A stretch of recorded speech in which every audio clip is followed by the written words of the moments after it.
Buenos días a todos. Particularmente les doy la bienvenida a este webinar, El valor de los ecosistémico del agua, que es el segundo de una serie de webinars sobre los valores del agua. Quizá uno de los temas más importantes en nuestro quehacer en la gestión del agua es precisamente el darnos cuenta y reconocer que el agua tiene distintos valores. En nuestra primera plática, el miércoles pasado, vimos el valor cultural del agua y en esta ocasión estaremos viendo el valor ecosistémico. Para muchos es evidente que el ecosistema en general tiene que ver con el agua y que el valor del agua para los ecosistemas es vital. Pero esto se ha discutido en los últimos 10 o 20 años de distintas maneras. Recuerdo muy bien que hablábamos si el agua, el ecosistema, el agua para ecosistemas es una restricción o si el agua en los ecosistemas es la fuente del agua en todas las cuencas y en todos los usos. Y esto plantea diferencias muy importantes. En México se reconoció en la Ley de Aguas Nacionales, se reconoce actualmente en la Ley de Aguas Nacionales como una restricción. Por ejemplo, para poder tener agua en el funcionamiento del lago de Chapala, se reglamentó la cuenca de tal manera que los usuarios dejaran pasar el agua necesaria para mantener el ecosistema del lago de Chapala. Pero podríamos pensar que el ecosistema en sí es un usuario del agua. Pero podríamos también pensar que el ecosistema no es usuario del agua, sino es realmente parte misma del ecosistema y que es lo que hace posible que el resto de los usos y de los valores se dé. Esta discusión creo que será muy importante hoy y tenemos dos personas que pueden hacer realmente una discusión muy trascendente sobre el tema, el doctor Manuel Mas y el doctor Hugo Contreras, que nos hacen favor de estar con nosotros esta mañana. Les doy la bienvenida, doctores, les doy la bienvenida a todos los que nos escuchan y espero que tengamos una discusión realmente muy interesante sobre este punto tan importante que es el valor ecosistémico del agua. Le doy el micrófono a Jorge Arriaga, que ha sido el organizador de este evento, para que nos haga favor de conducir la discusión. Adelante, Jorge, por favor. Muchas gracias, doctor González Villarreal, y muchas gracias en particular al doctor Manuel Mas y al maestro Hugo Contreras por aceptar nuestra invitación a discutir este tema que, como ya lo dijo el doctor, es sustancial en la agenda hídrica. Antes de darles la palabra, me gustaría tomarme unos minutos para presentarlos a ambos y empezaría en el orden en que tomaran la palabra. Primero el doctor Manuel Mas. El doctor Manuel Mas es investigador titular C del Instituto de Investigaciones en Ecosistemas y Sustentabilidad de la Universidad Nacional Autónoma de México en el campus Morelia. Él es biólogo egresado de la Universidad Autónoma Metropolitana y doctor en ecología de la Universidad de Georgia en Estados Unidos. Es miembro del Sistema Nacional de Investigadores desde 1987 y actualmente ocupa el nivel 3. Sus líneas de investigación incluyen socioecosistemas, redes académicas, investigación ecológica de largo plazo y manejo y conservación de ecosistemas tropicales secos. Por su parte, el maestro Hugo Contreras es director de seguridad hídrica para América Latina de The Nature Conservancy, donde es responsable de diseñar la estrategia de agua en la región de América Latina y de liderar su implementación. Ha sido director de Relaciones Institucionales y Desarrollo de Negocios en Valondea, empresa líder en la prestación de servicios de agua. También ha sido consultor privado para tesis consultores para los estados de Guanajuato, Querétaro y Puebla, el Banco Mundial y la CEPAL. También se desempeñó como funcionario de la Secretaría de Medio Ambiente y Recursos Naturales. Él es licenciado en Economía por el Instituto Tecnológico Autónomo de México y maestro en Economía Ambiental y Recursos Naturales por la University College London. Muchas gracias a ambos por aceptar nuestra invitación y entonces les recuerdo rápidamente la dinámica. Cada uno de ustedes tendrá 15 minutos para hacer una breve presentación general del tema y después pasaríamos a preguntas y respuestas con quienes nos ven en Facebook, a quienes les agradecemos mucho que se hayan conectado, y les recuerdo a los que están en Facebook que pueden hacer sus preguntas a través de los comentarios para los panelistas. Entonces le damos la palabra primero al doctor Manuel Mas. Doctor. Sí, muchas gracias, doctor González Villarreal. Sí, muchas gracias, Jorge Arriaga, a la red por la invitación. Bueno, el tema que me pidieron que tratara es el tema del valor del ecosistémico del agua. Pues obviamente es un tema muy, muy complejo, hay mucho que decir al respecto, pero me voy a tratar de centrar en hablar un poco del concepto de valor, ¿sí? Y cómo se conecta este concepto de valor con el concepto de ecosistema y tratar de dar algunos elementos que creo que son importantes, ¿sí? Eh, cuando nosotros pensamos en el costo como un valor económico, digamos, del agua, pues no es lo mismo un vaso de agua sacado directamente del río en un día de campo, etcétera, sí, que esa misma agua podría ser exactamente la misma agua, nada más que sacada del grifo que tenemos en la cocina de la casa, o exactamente esa misma agua, nada más que embotellada y comprada en la fábrica, digamos, el costo de producción propiamente dicho, o ya en la tiendita de la esquina, ¿no? Los precios van aumentando. Ahora, esa misma agua, cuando nos la sirven en un restaurante, pues el precio se dispara, ¿sí? Y pues no tiene precio, o sea, estaríamos dispuestos a pagar cantidades de locura, digamos, por un vaso de agua en medio del desierto ante una circunstancia particular, ¿no? Entonces, lo que quiero decir con esto es que hablar de los valores de las cosas, valores económicos en este caso, fuera de un contexto, pues no tiene mucho sentido, ¿sí? Porque mucho del valor está definido directamente por el contexto propiamente dicho. Entonces, pero ¿qué pasa con cosas que no tienen un valor económico? ¿Sí? Le llamamos valores, pero no sabemos si son exactamente, ¿qué es exactamente un valor? Por ejemplo, la cantidad de bacterias y virus que tiene esa misma agua, pues va a estar cambiando dependiendo del contexto en el que está. Seguramente las bacterias que encontramos en un ambiente natural, pues van a ser mucho más altas y después de un proceso de potabilización, pues van a desaparecer muchas de esas bacterias y quizás un vaso de agua en medio del desierto, pues dependiendo bajo qué circunstancias y cuánto tiempo, etcétera, pues tendrá otro. Entonces, podemos hablar de que la biodiversidad, digamos, en ese contenido, en esa cantidad de agua, es un valor también, ¿sí? Bueno, pues hay muchas discusiones. Yo últimamente he estado trabajando este tema del valor, que es un tema muy importante con filósofos. Eric Belmont, que es un primo mío, me ha ayudado mucho a lidiar con este asunto y él me dice, Manuel, tienes que ponerte a leer a Frondizi para escuchar y entender lo que significan los valores, ¿no? Y cuando me pongo a leer a Frondizi, resulta que, bueno, pues que la idea de los valores existen desde hace mucho tiempo, desde los griegos ya se hablaba del valor. Sin embargo, una cosa que dice Frondizi me llama mucho la atención. Dice, uno de los descubrimientos más importantes de la filosofía reciente consiste en lo fundamental en distinguir entre el ser y el valer, ¿sí? Y eso pues, realmente es impresionante porque ¿cómo que la axiología como una disciplina filosófica que trata de entender y analizar los valores, pues surge a mediados del siglo XIX, ¿sí? Y mientras que para unos piensan que pues no se está inventando el agua tibia, como dicen, otros dicen que no, todo es axiología y es importantísima la axiología, etcétera, ¿no? Y entonces, ¿cómo es posible? ¿Cómo es posible que algo que está en la mente de los filósofos de hace tanto tiempo, de repente ahora resulta que es una cosa muy novedosa desde la perspectiva filosófica? Y lo que dice Frondizi es que lo que pasa es que cuando pensamos en el valor, pensamos en muchas cosas diferentes. Pensamos en los bienes, ¿sí? En los valores, digamos, como bienes. Y entonces hay una confusión del sostén con lo sostenido. Como los valores siempre están asociados a algo en concreto, entonces pensamos que ese algo concreto es lo que vale y no el valor en sí. Otros piensan en las esencias, ¿no? Como estas idealidades, como la belleza, ¿sí? Entonces, pues dice Frondizi, hay una confusión entre la irrealidad y la idealidad. Y finalmente hay unos que hablan del valor como las vivencias. Lo reducen a meras vivencias, el valor como el equivalente al agrado, al deseo de las cosas, etc.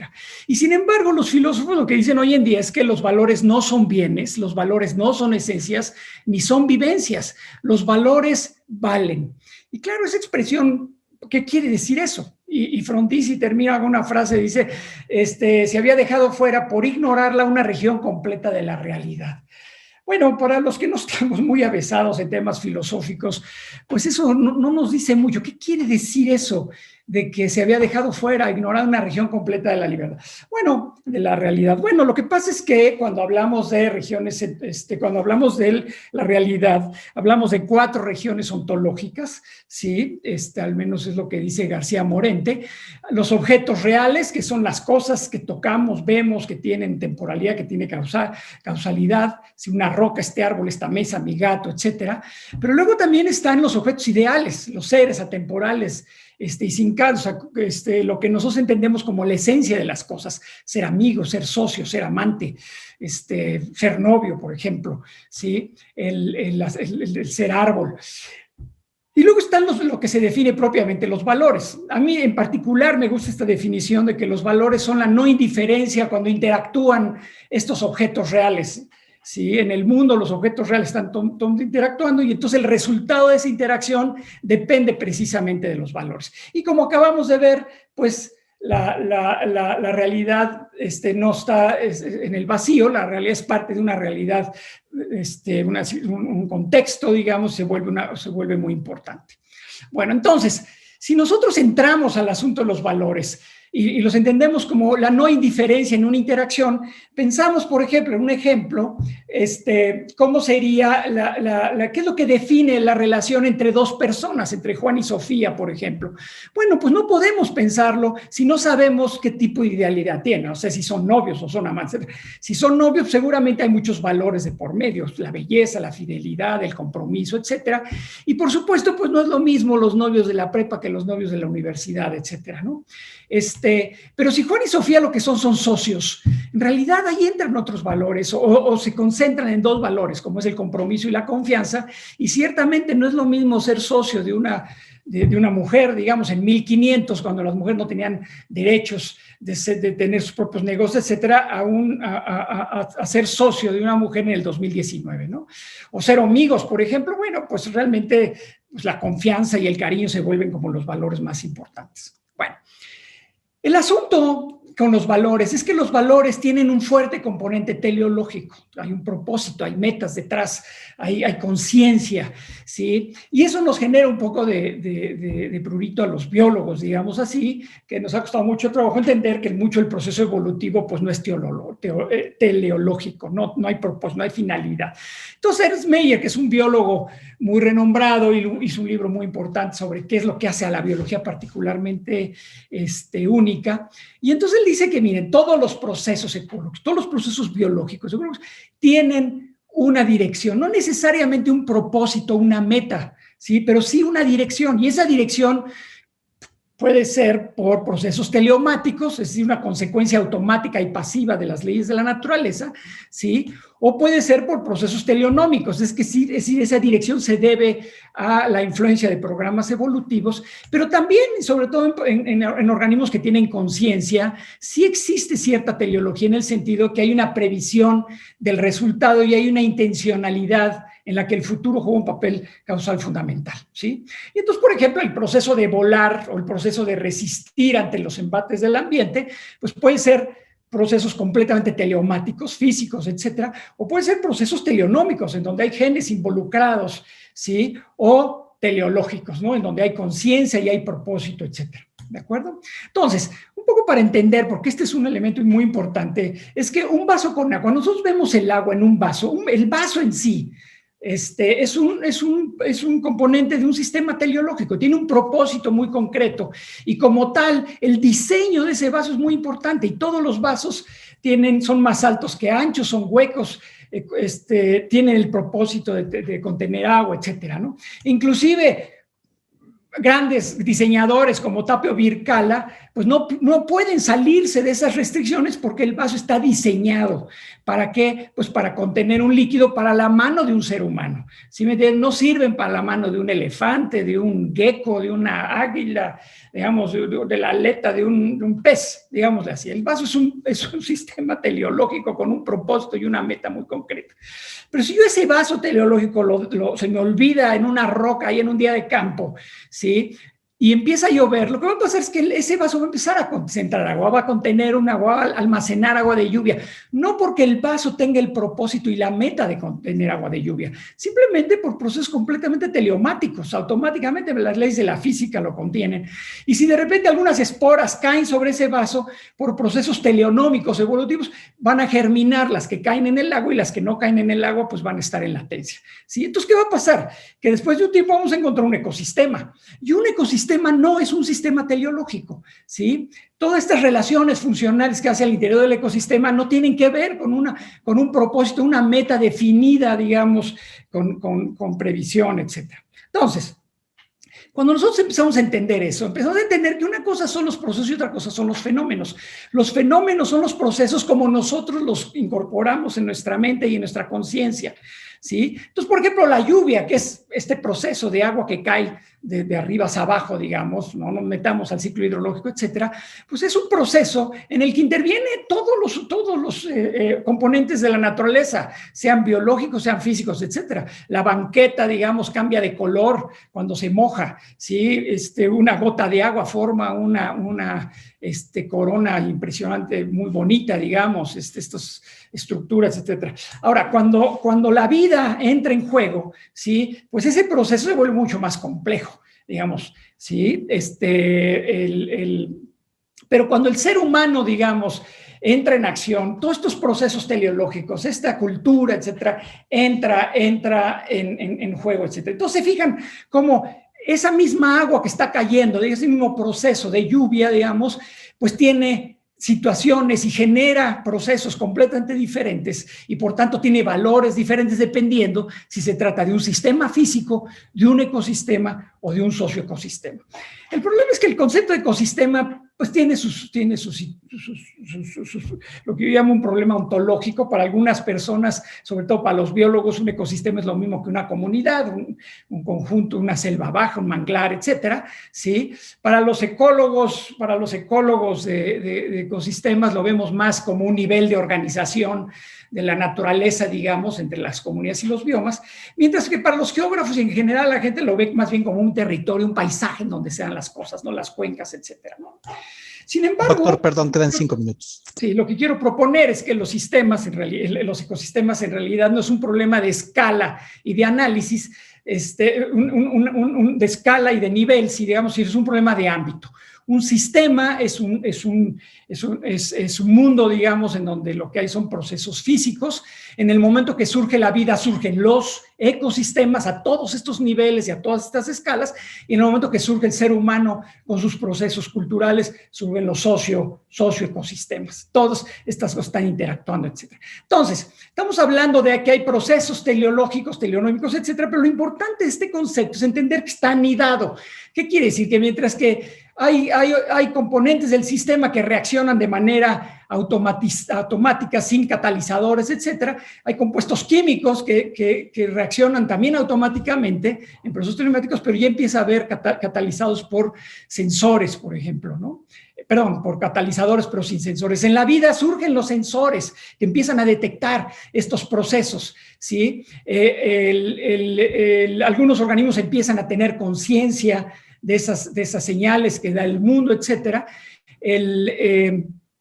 Algunos organismos empiezan a ser conscientes de sí mismos, algunos empiezan a ser conscientes de que son parte de una colectividad, inclusive empiezan a tener algún tipo de código ético, etcétera. Pero en el caso de los seres humanos, pues son sensores, reacciones conscientes de sí mismas, de ser parte de una colectividad con un código moral y ético, con un lenguaje simbólico estructurado que le permite acordar reglas de comportamiento, procesos institucionales, etcétera, ¿no? Entonces, estos 4 objetos de la realidad tenemos que ver todos juntos. Queremos entender los valores, no los podemos entender por sí solos, porque los procesos están todos anidados. Si una roca, por ejemplo, pues es un ser orgánico, un ser inorgánico, un mineral, etcétera, y por tanto los valores que controlan y su dinámica, pues tienen que ver con cosas como si están pesados o ligeros, etcétera, y pues no es lo mismo estar en la luna que estar en la tierra, etcétera, ¿no?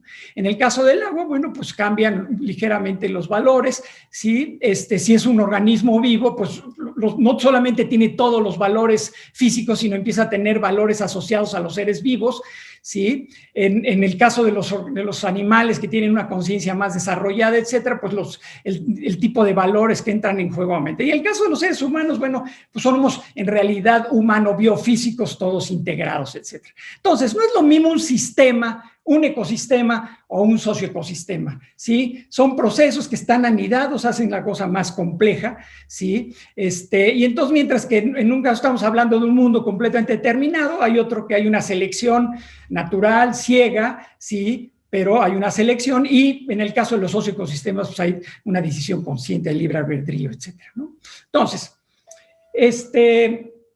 entonces, el mundo, digamos, cuando están los componentes de los sistemas están interactuando, pues hay símbolos de por medio, hay signos, hay señales y hay estados, digamos, que están todos interactuando unos con otros, ¿sí? Sin embargo, estas relaciones no son recíprocas. ¿Qué quiere decir eso? Que si yo tengo dos entes inorgánicos, como dos rocas interactuando, pues realmente lo que está interactuando son los estados, ¿sí? Si es una roca interactuando con una planta, bueno, pues empiezan a entrar señales, etcétera, aunque en el caso de la roca, las señales que manda la planta no le dicen nada, ¿no?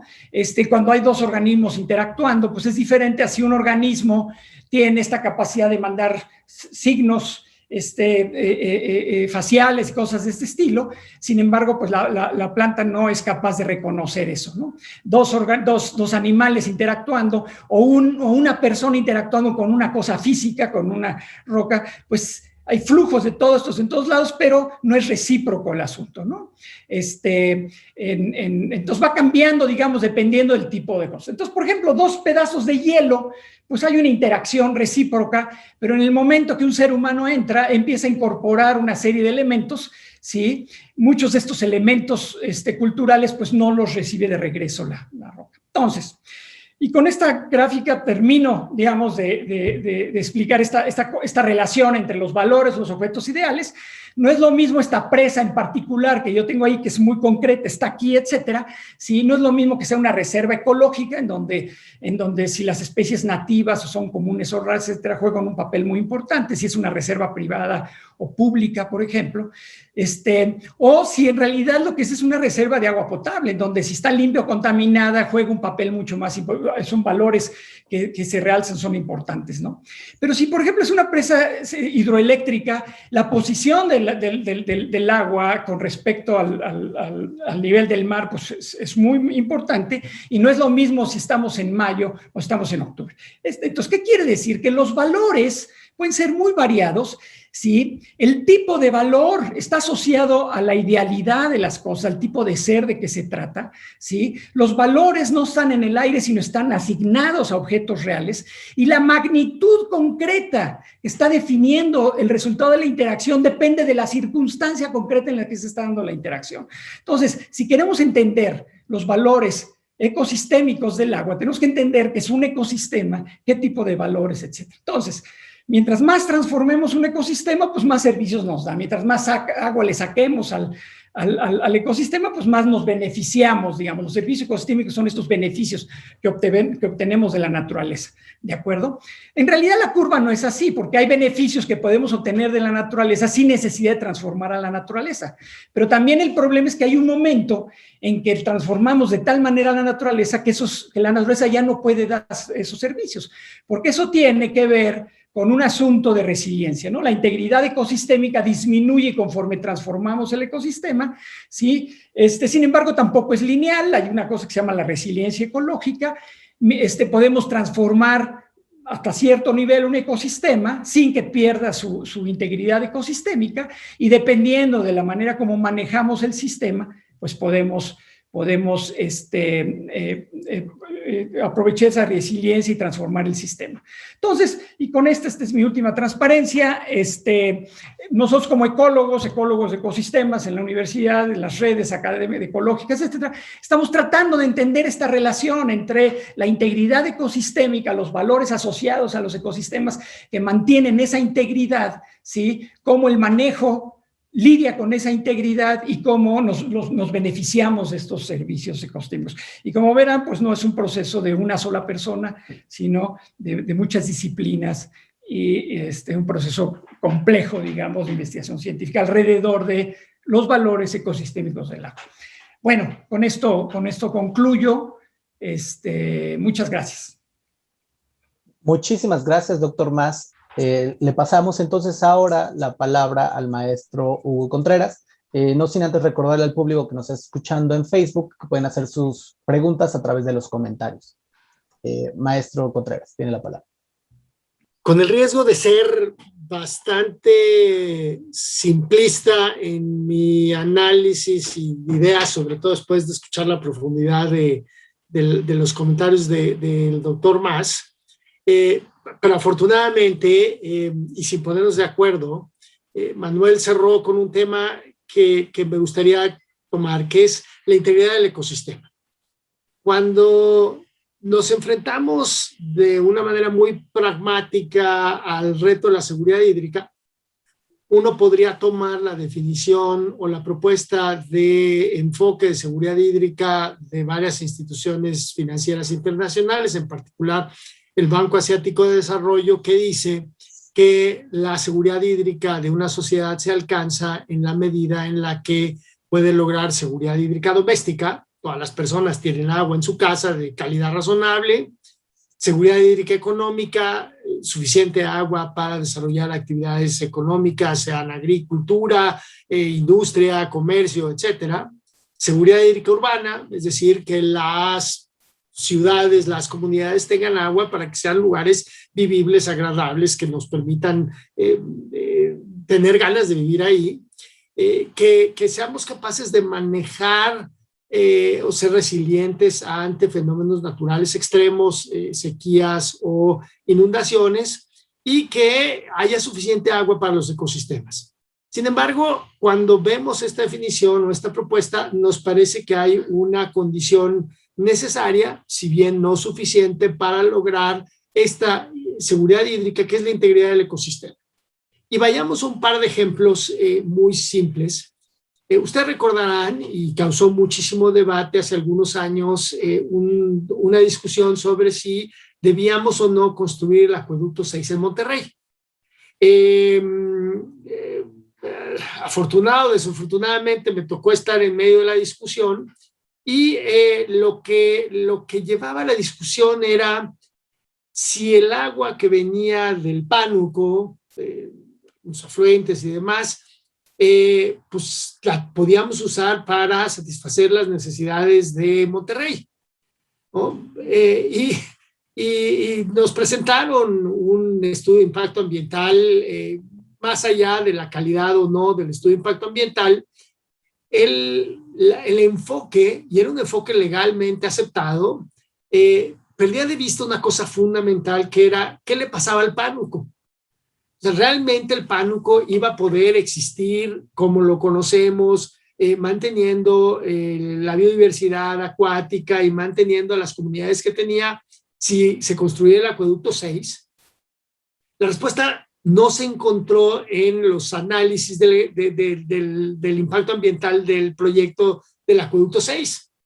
Y al menos a nosotros nos llamó mucho la atención, y cuando corrimos modelos, claramente no yo soy economista y la gente que sabe lo hizo, y lo que nos dijeron es, mira, la verdad es que el proyecto dice que hay 2 meses en los que probablemente el Pánuco esté por debajo de una línea tal que permite una vida razonable de la biodiversidad que existe en el Pánuco, y que es suficiente para llegar eventualmente a Tampico y permitir la vida en Tampico, etc. Bueno, pero si hacemos el acueducto y además consideramos cambio climático, esos 2 meses pueden pasar a 4 o a 5 meses. Y si eso lo transformamos en el costo de almacenamiento que tendríamos que prever para esos 2 meses, entonces tenemos un problema bastante serio. Y ese problema serio era, un problema de pesos y centavos enorme. Y algún día me dijeron, oye, pero es que el Pánuco tiene mucha agua, nunca lo vamos a ver seco. Bueno, y yo les decía, no es que lo veamos seco o no, pero quitarle 20 centímetros de tirante al río puede tener un impacto muy significativo porque no sabemos exactamente dónde es el umbral, pero podemos perder la integridad del ecosistema y por lo tanto vamos a generar un impacto que no es reversible, ¿no? Entonces, de ahí la integridad del ecosistema. Un segundo ejemplo, en el 2014 ustedes recordarán todo el alboroto que se hizo en Sao Paulo porque estaban a punto de llegar al día cero. A nosotros en la Ciudad de México nos gusta decir que somos la ciudad más importante, pero pues no, Sao Paulo es una ciudad más grande, una potencia económica mucho mayor que la Ciudad de México y además pues en un estado que tiene 40 millones de habitantes, que es el estado de Sao Paulo, que por sí es toda una economía a nivel mundial. Entonces, casi se seca el sistema Cantareira, le sacaron, ustedes los ingenieros lo saben mucho mejor que yo, sacaron agua muerta, que es debajo del nivel razonable para sacar agua con una calidad ínfima, y una de las soluciones claras una de las causas de haber llegado a ese punto era que la cuenca o las cuencas que alimentaban ese sistema Cantareira habían estado sistemáticamente dañadas en los últimos años y habían perdido algunas funciones.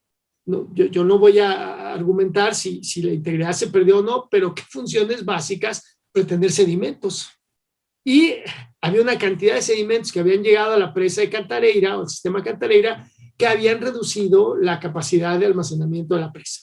Y entonces el sistema, llegamos con las autoridades y nosotros nada más de Nature Conservancy, sino muchos otros, y le dijeron, oye, la solución o una de las soluciones es invertir fuertemente en la restauración de la cuenca. Y dijeron, tienen toda la razón, lo entendemos, pero políticamente no podemos hacerlo, al menos no podemos anunciarlo, porque van a decir, la ciudad se está quedando sin agua y ustedes plantando arbolitos, para llevar al extremo el ejemplo, ¿no? Pero lo que les quiero decir es que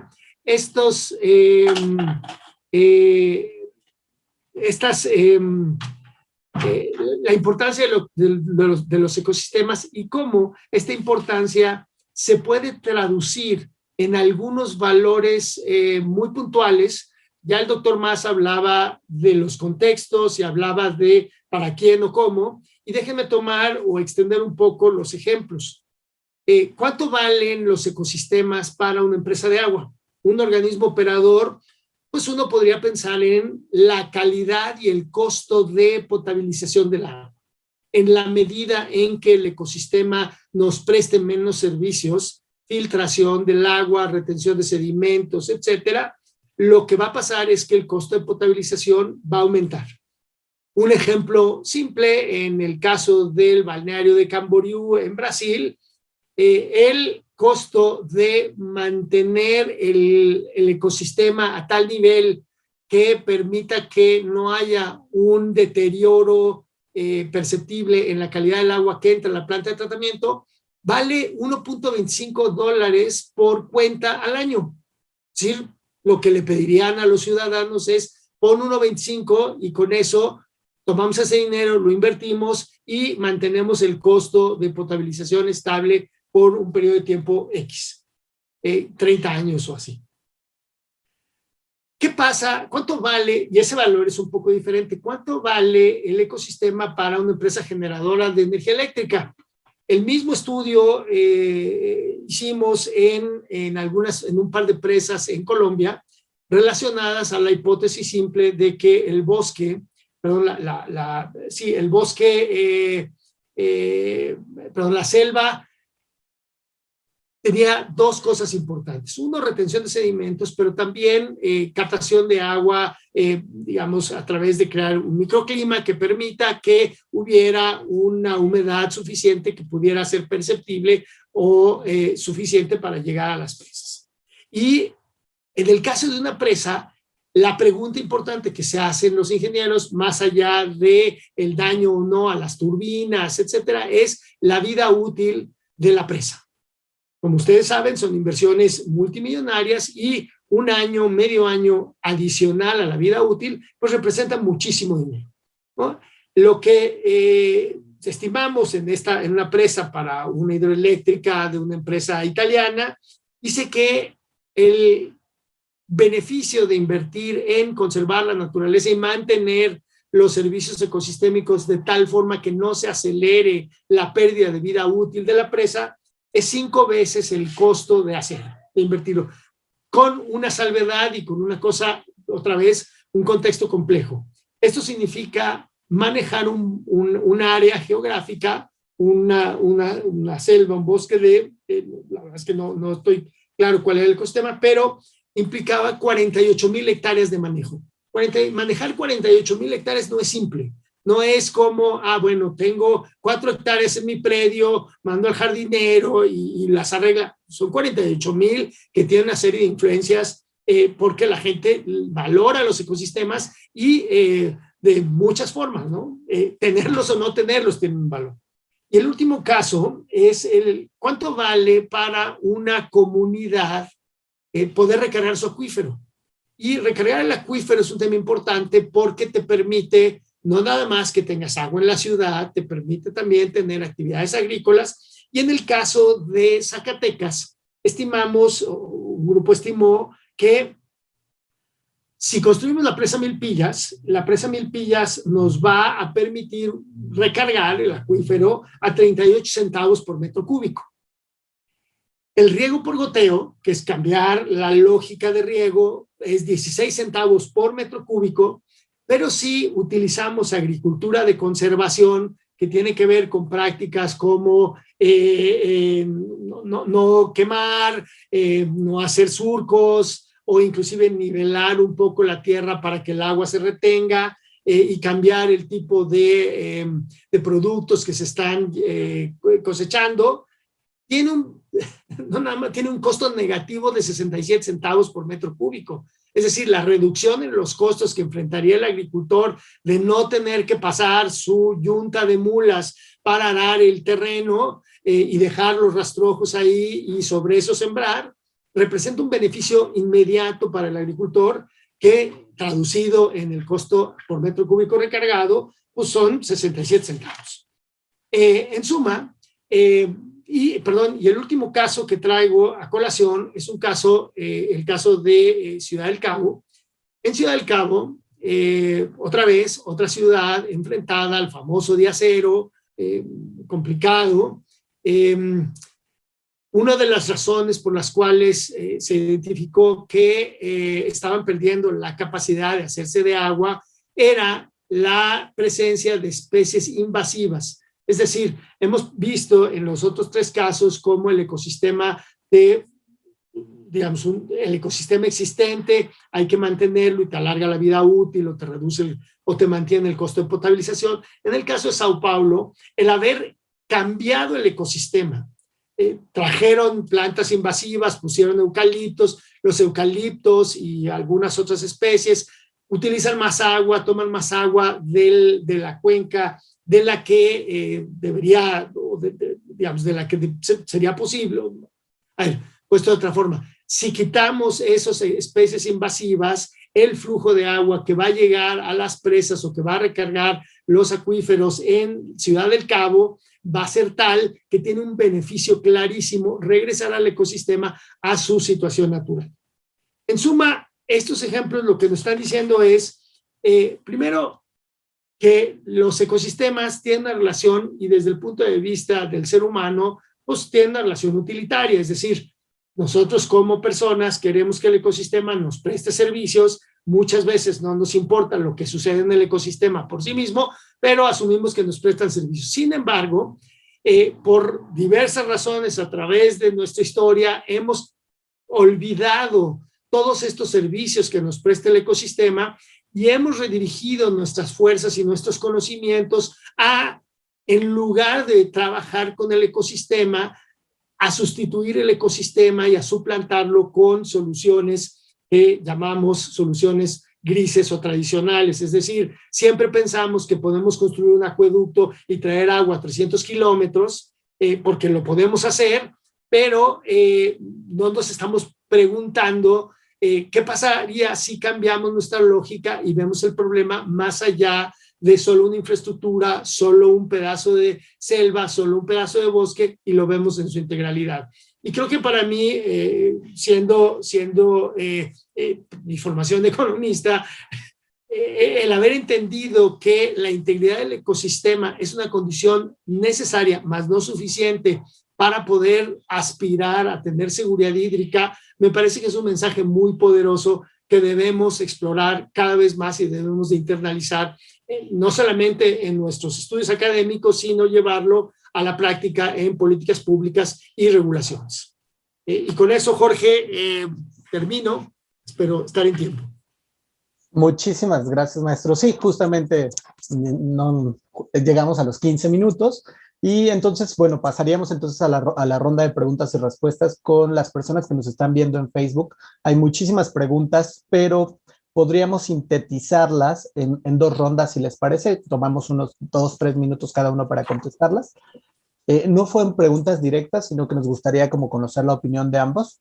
En el primero, dicen que hay un dilema entre el valor ecosistémico y el valor económico que expuso también el doctor Mas. ¿Este es un dilema con solución? Les preguntan. Después, ¿cómo comunicar estos valores ecosistémicos del agua a las poblaciones y sobre todo en una época de escasez? Esas serían las primeras 2 preguntas. Empezamos entonces, si quieren, con el doctor Mas. Sí, claro que sí. Sí, ciertamente hay un dilema entre el asunto de los valores. De hecho, este es un tema importante. Últimamente he estado colaborando y trabajando con el doctor Antonio Sirión, que es un filósofo de la UNAM, que me está ayudando un poco a entender este asunto de los valores desde la perspectiva filosófica y entender cómo ven los investigadores de ciencias sociales el asunto de los valores, sí, que está asociado hacia esta conciencia, digamos, de la realidad, etcétera. Y cómo entran los valores que, pues, a lo mejor no se le deben llamar valores, pero así les llamamos. Los físicos le hablan del valor de gravedad, por ejemplo, pero tiene una naturaleza muy, muy diferente. Entonces, ciertamente, pues cuando queremos comparar los valores ecosistémicos y los económicos, entramos en esta situación. A mí me parece que el enfoque, dice, bueno, este dilema tiene solución. A mí me parece que el enfoque es socioecosistémico, justamente es lo que nos está dando es esa posibilidad, porque el enfoque socioecosistémico no es antropocentrar, digamos, la idea de la ecología, ¿sí? Sino al contrario, es reconocer, digamos, que los seres humanos tienen cultura, etcétera, y se comportan, y hay valores, digamos, que surgen producto de los procesos sociales, etcétera, que no tienen los ecosistemas, pero al mismo tiempo se reconoce que el humano surge de los ecosistemas. No es que simplemente llegamos y nos instalamos, sino que somos los seres humanos, además somos seres biológicos, somos seres vivos, somos seres físicos y que somos una integralidad humano-biofísica. Entonces no podemos separarnos de estas 2 cosas. Entonces, sí es importante entender que una cosa es un sistema físico, otra cosa es un ecosistema y otra cosa muy diferente es un socioecosistema, ¿sí? Y darle a cada sistema, digamos, las propiedades, etcétera.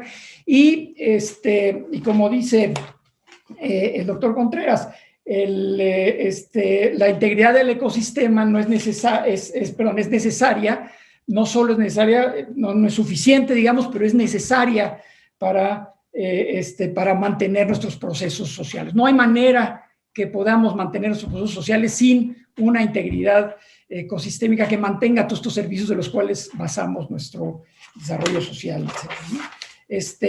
Y me parece que, bueno, pues este asunto de la comunicación, de los valores, etcétera, es interesante. Nosotros estamos ahorita trabajando en la idea de la conformación de un observatorio nacional para la sustentabilidad socioecosistémica, en donde entre las cosas que yo he aprendido en ese proceso de lidiar con la gente de ciencias sociales, ciencias naturales, etcétera, es que este proceso de educación y de comunicación, etcétera, en realidad es de ida y de regreso. ¿Sí? La gente local tiene un conocimiento, son expertos en pertinencia, ¿sí? Tienen mucha información que proveer al proceso de investigación y los investigadores también. Entonces, más que un proceso de comunicación y educación, es un proceso de aprendizaje colectivo. Ese es un poco a lo que llegamos. Crear estas comunidades de aprendizaje transdisciplinarias en las localidades nos parece que es la manera más eficiente de lidiar con el asunto, ¿sí? Muchas gracias, doctor Mas. Maestro Contreras. Yo pienso que sí hay manera de resolver el dilema. Y los economistas que nos dedicamos a temas de recursos naturales, quizá de una manera arrogante, pero práctica, pensamos que la mejor manera de resolver este dilema es integrar los dos mundos. Es decir, reconocer que en el valor económico de un recurso natural, en este caso el agua, debe estar reconocido aquellos elementos que le permiten ser. Es decir, si nosotros pensamos en el agua, ¿qué necesitamos para que haya agua? Pues necesitamos bosques, necesitamos selvas, necesitamos toda una serie de cosas. También necesitamos tecnologías, también necesitamos pozos. Es decir, cuando yo pienso en el valor del agua, no pienso exclusivamente en mi tarifa de agua, en el recibo que me llega a la casa, cuánto vale. Al contrario, cuando veo ese recibo, digo, todo lo que no estamos valorando está reflejado en esa tarifa que yo estoy recibiendo y que me está dando un mensaje muy poderoso. El mensaje poderoso es, ¿el agua es importante o no es importante? Si el agua me cuesta, y lo puedo, digamos, por eso digo que es ciertamente un poco arrogante pensar que el precio es un mecanismo tan poderoso de información que nos dice si algo es escaso o no escaso y qué tiene al lado. Y lo llevo, muchos países en América Latina, desafortunadamente no el nuestro, pero varios países en América Latina están ya trabajando con la idea de incorporar estos costos de la naturaleza. Hay diferentes enfoques de cómo lo van a estimar y esa es otra discusión, pero el término general es: estoy incorporando los costos de la naturaleza en las estructuras tarifarias del agua que los ciudadanos tomamos. A lo mejor le agregan unos centavos o a lo mejor el cambio puede ser significativo en el largo plazo, ¿no? Ese es uno. Dos, están cambiando la lógica a las empresas de agua y las están haciendo corresponsables de su cadena de valor. Es decir, no podemos pensar que una empresa de agua empieza en la toma o empieza en la presa o empieza en el pozo. La verdad es que una empresa de agua empieza donde empieza la formación del agua que recibe o, digamos, la acumulación del agua que recibe. Entonces yo creo que hay una forma muy directa que es a través del precio, otra forma a través de las regulaciones, pensando que las empresas de agua tienen que pensar más allá de su toma y que, otra vez, de una manera quizá muy simplista, podemos decir que el mejor proceso educativo es aquel que todos los días te lo recuerda. Y todos los días te lo recuerda, y los economistas pensamos que a través de los precios todos los días no lo recuerda. Y nada más hago colación muy sencillo. Esta idea que surgió en diciembre, no es la primera vez, pero en donde se puso en el mercado de futuros de Nueva York el precio de un derecho de agua en California, más allá de las implicaciones que pueda tener, va a ser bien interesante observar cómo se comporta el precio y cómo lo están leyendo los diferentes usuarios del agua para ver qué tipo de valores están viendo, más allá de las implicaciones prácticas que pueda tener. Me parece que es un experimento bien interesante de ver si un precio transparente tiene sentido o no tiene sentido. Hoy hay un montón de precios escondidos, pero ese precio va a ser bien transparente. Muchas gracias, maestro Contreras. Justamente esta respuesta que nos acaba de dar nos lleva a la siguiente pregunta. No sé si quieran ahondar un poco más en ella. ¿Cómo incorporar este valor ecosistémico del agua en el diseño y puesta en práctica de políticas públicas? Usted ya compartió algunas ideas, pero si quisieran ahondar un poco más en esto. Y también preguntan si los conceptos de ciclo hidrosocial y territorio hidrosocial podrían ayudar también a hacer más evidente el valor ecosistémico del agua. Ahora empezamos con el maestro Contreras. Bueno, complemento un poco mi respuesta. Como dije, ya hay varios lugares. Sao Paulo en estos momentos está discutiendo y está por afectar a la empresa de agua más grande de América Latina, es la Sabesp. Sí va a incorporar un costo de gestión de su cuenca en su tarifa de agua.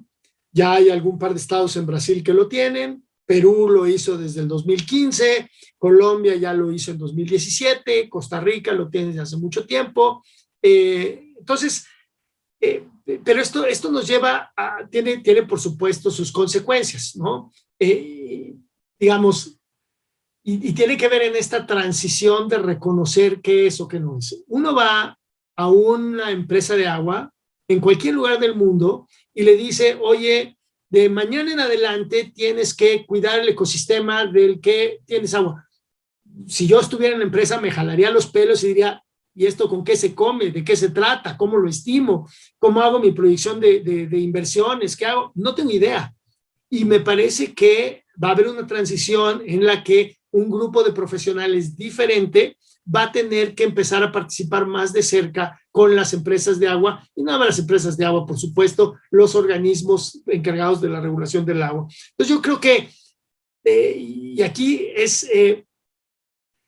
hay un cambio de mentalidad que probablemente esté empujado por consideraciones muy tangibles, que es me quedo sin agua y la naturaleza tiene algo que decir al respecto, o me estoy inundando y la presa de retención ya no alcanza, y no me di cuenta que había quitado el bosque en la parte alta de la montaña y entonces por eso se me vino todo el sedimento, las rocas y me destruyó. Entonces tengo que empezar a cambiar y tengo que incluirlo. O sea, yo creo que digamos, hacia adelante las empresas de agua tienen que pensar como le estamos pidiendo a muchas empresas privadas, que piensen en su cadena de valor, y su cadena de valor está en el ecosistema. No hay vuelta de hoja. Tenemos que romper esas barreras, y hay una serie de barreras regulatorias. Dile al sistema de agua de la Ciudad de México que invierta en Michoacán, que tiene muchísimo sentido invertir en Michoacán, porque de Michoacán llega el agua a la presa de Valle de Bravo, y de Valle de Bravo tenemos 30% del agua aquí en México, y te dicen, no puedo, la ley no me lo permite. ¿De acuerdo?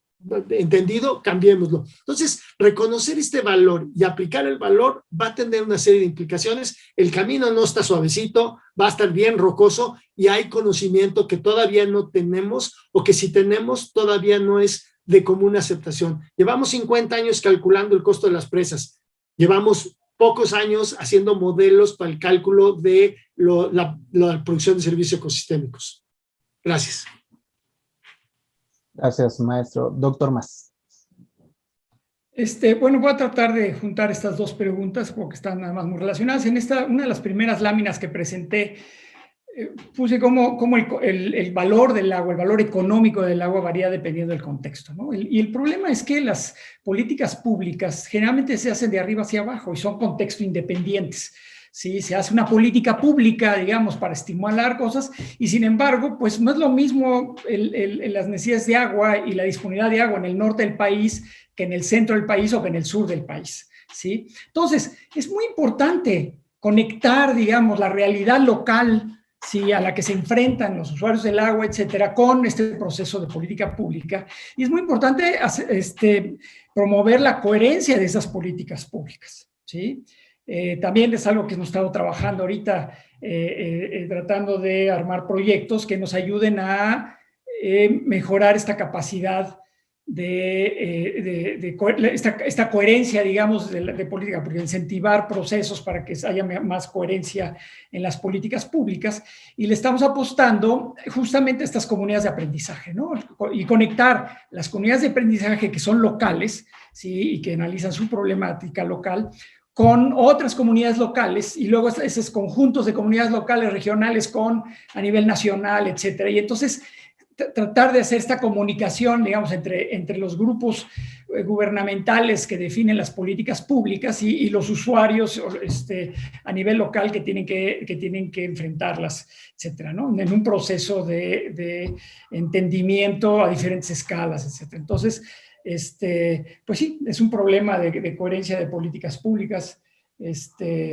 como dice Harlan Koff, un colega con el que estamos trabajando, y pues necesitamos ligar estas dos cosas porque si no, entonces no va a funcionar.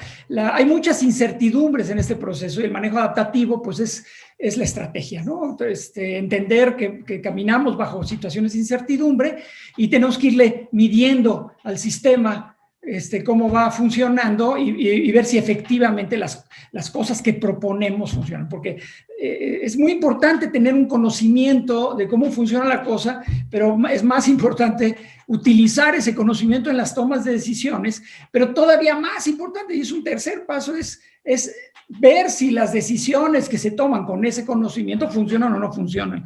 Y en eso consiste precisamente la transdisciplina. La transdisciplina es conectar estos tres pasos, ¿sí? Conectar a los académicos con los lugareños, etcétera, y generar un conocimiento basado en resultados, y no nada más basado es decir, resultados en la solución de los problemas, sino nada más en el entendimiento de las cosas, que están todos ligados, ¿no?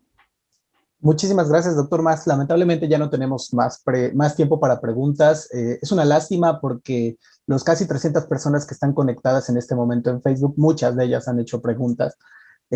Y muchas de ellas están ligadas con estos dilemas de los valores del agua que justamente vamos a continuar analizando. Entonces los invitamos a seguir escuchando en las próximas sesiones, pero antes de eso me gustaría darle la palabra al doctor González Villarreal para unas últimas reflexiones de la sesión. Muchas gracias a todos los que nos escuchan. Les saludamos desde luego desde la Red del Agua de la Universidad y el Centro Regional de Seguridad Hídrica para América Latina y el Caribe, auspiciado por UNESCO. Nos da mucho gusto esta reunión del valor ecosistémico del agua y nos plantea realmente un asunto muy importante. Anoté algunas cosas, no quiero resumir desde luego, pero simplemente seleccionar algunos de los conceptos que han planteado aquí nuestros panelistas, el doctor Mas y el maestro Contreras. Y ahí registré que la integridad de los ecosistemas es fundamental para poder alcanzar la seguridad hídrica, básicamente que es absolutamente necesaria el pensar en la integralidad de los ecosistemas. Me parece una idea que hay que destacar. Y la otra parte que tenemos que hablar de los servicios ecosistémicos y básicamente socioecosistémicos. Básicamente creo que tendremos que plantear esta complejidad. Y luego la pregunta fundamental que me parece el dilema entre el valor económico y el valor ecosistémico del agua. ¿Y cómo podemos resolverlo? Pues hasta hoy hemos logrado avanzar en algunos asuntos. Apunto algunos solamente. En primer lugar, el doctor Contreras, como economista, nos plantea que hay que hacer una evaluación de beneficios, de costos y de precios. O sea, el concepto fundamental de poder llevar a un valor monetario algunas de las variables que tenemos en los problemas al integrar y evaluar los proyectos. Pero en la legislación mexicana existe también algo que es un avance de hace algunos años y es la manifestación del impacto ambiental y la necesidad de remediar algunos de los impactos ambientales. Y esto empieza probablemente a plantear respuestas al dilema. O sea, necesitamos evaluar cuáles son los impactos ambientales y tratar de remediarlos. Y no solamente es el problema de costos y precios, sino algo que puede llegar a ser teóricamente equivalente, que son las restricciones. Una de las restricciones importantes es el flujo ecológico. Y este flujo ecológico respeta a los ecosistemas, especialmente acuáticos, y básicamente también a los humedales. Entonces, planteemos también asuntos que tienen que ver con las restricciones. Y finalmente, algo que hemos discutido en México desde hace mucho tiempo y es un tema interdisciplinario que no hemos llegado a tener un consenso, es el problema de cómo hacer con los servicios ecosistémicos. Indiscutiblemente existen los servicios ecosistémicos, el pagar por ellos y el cómo invertir para que realmente logremos mejorar el ecosistema es algo que no hemos tenido todavía claridad en nuestro país. Entonces creo que estos dilemas se plantearon con mucha precisión, con mucha profundidad en este panel. Creo que el seguir planteando no solamente el valor en su término filosófico, que me encanta la definición, sino cómo se transforma eso en sus precios, costos, sus remediaciones a través de las manifestaciones y evaluación de impacto ambiental, las restricciones a través de flujos ecológicos y cómo realmente podemos compensar para poder tener ecosistemas saludables mediante el cobro de servicios ecosistémicos. Yo creo que esto abre un mundo de estudio para que podamos lograr precisamente esta integridad de los ecosistemas y el aprovechamiento también y la gestión del agua en beneficio de la sociedad en general.